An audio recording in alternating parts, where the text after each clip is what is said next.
Когда критическая масса этих людей здесь будет 5000 человек, скажем, 10 тысяч человек, вопрос перед нами поставят. Это неизбежно, это вопрос политический. Я думаю, любое государство этот вопрос поставило бы. Давайте вспомним ситуацию, которая была в Латвии, тоже в Латвии. Там большое русскоязычное население, многочисленное проживает. Да, им там предоставили статус неграждан. И долгие годы Россия там дипломатическими методами воюет, так скажем, с Латвией, чтобы эти люди получили гражданство. Латвия маленькая страна, да, но у нее влиятельные друзья. И на Латвию так давить совсем не получится. А на Абхазию давить получится очень легко. И тем более при нашем сегодняшнем уровне, так скажем, развития и патриотизма нашей правящей элиты, я думаю, даже это кто-то из наших озвучит, скажет: посмотрите, как мы так можем держать. Поэтому закон у нас могут просто так же легко поменять.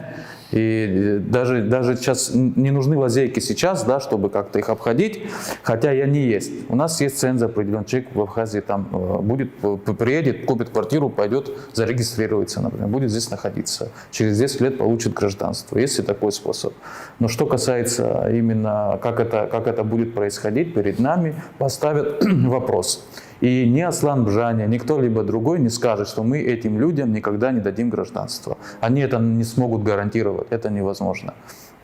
Российская сторона будет обращаться к нашим властям, которые очень сильно зависят от России и лично зависят от России. Их экономическое благополучие наших чиновников зависит от России.